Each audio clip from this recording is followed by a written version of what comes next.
ऐसे अभ्यर्थी जो फिजिकल एजुकेशन से UP TGT PGT LT grade KVS एनबीएड डीएसएसबी जैसे परीक्षाओं की तैयारी कर रहे हैं तो उनके लिए ये सभी प्रश्न बेहद महत्वपूर्ण है। ये इन तमाम महत्वपूर्ण प्रश्नों पर अभ्यास करें। कुश्ती मैट का व्यास कितने मीटर का होता है? सही जवाब क्या होगा? कुश्ती मैट का जो व्यास होता है वो 9 मीटर का होता है। राइट। अगला प्रश्न है कि कुश्ती में सुरक्षा क्षेत्र कितना मीटर चौड़ा होता है? सही जवाब 1.5 मीटर चौड़ा। राइट। अगला प्रश्न है कि कुश्ती में लाल क्षेत्र कितना मीटर चौड़ा होता है? तो इसका सही जवाब क्या होगा? 1 मीटर चौड़ा। कितना? 1 मीटर चौड़ा। राइट। अगला प्रश्न है कि कुश्ती केंद्रीय वृत्त का व्यास कितने मीटर का होता है? तो इसका सही जवाब होगा 1 मीटर का व्यास होता है। ठीक है ना। अगला प्रश्न है कि केंद्रीय कुश्ती क्षेत्र का व्यास कितने मीटर का होता है? तो इसका सही जवाब क्या होगा? 7 मीटर का। राइट। अगला प्रश्न है कि सुरक्षा क्षेत्र का रंग कैसा होना चाहिए? तो मैट से अलग होना चाहिए। कैसा? मैट से अलग होना चाहिए। राइट। अगला प्रश्न है कि मैट की मोटाई कितनी होनी चाहिए, कितनी सेंटीमीटर के बीच? तो 5 से 7 सेंटीमीटर के बीच होनी चाहिए। ठीक। अब अगला प्रश्न है जूडो से। जूडो का आविष्कार कब और किसके द्वारा हुआ था? सन बताना है। सही जवाब 1882 में हुआ था। ठीक है ना। ये किसके द्वारा किया गया था इसका आविष्कार? तो इसका सही जवाब होगा जिगारो कानो।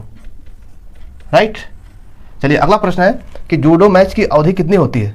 देखिए पुरुषों के लिए क्वालिफाइंग मैच 4 मिनट का होता है और सेमीफाइनल और फाइनल मैच जो है वो 5 मिनट का होता है। ठीक है। इसके अलावा अगर महिलाओं की बात की जाए कि महिला के लिए, तो महिला के लिए सभी राउंड 4 मिनट के होते हैं। राइट। अभी कॉन्सेप्ट समझ में आ गया होगा। अगला प्रश्न है कि जूडो का अर्थ क्या होता है? तो इसका सही जवाब होगा कोमल रास्ता। क्या होगा? कोमल रास्ता। ये होता है जूडो का अर्थ। राइट। जूडो की उत्पत्ति किस शब्द से हुई है? तो जापानी शब्द जुजुत्सु के द्वारा इसकी उत्पत्ति हुई है। ठीक। अगला प्रश्न है कोडोकन संस्था की स्थापना कब और किसके द्वारा किया गया था?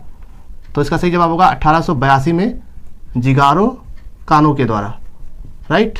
जिगारो कानो के द्वारा। राइट। चलिए अगला प्रश्न है कि जूडो को ओलंपिक में पहली बार कब शामिल किया गया था?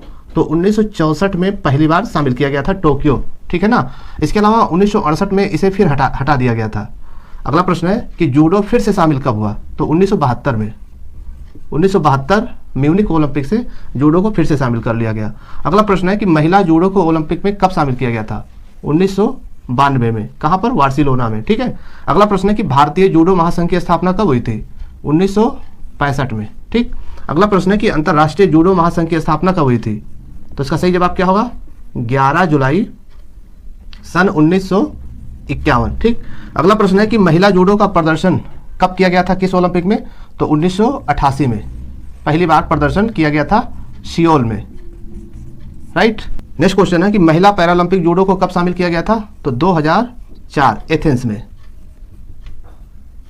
ठीक है। अगला प्रश्न है जूडो का प्रतियोगिता क्षेत्र जिसे टैटामी कहते हैं, इसकी लंबाई और चौड़ाई बताना है।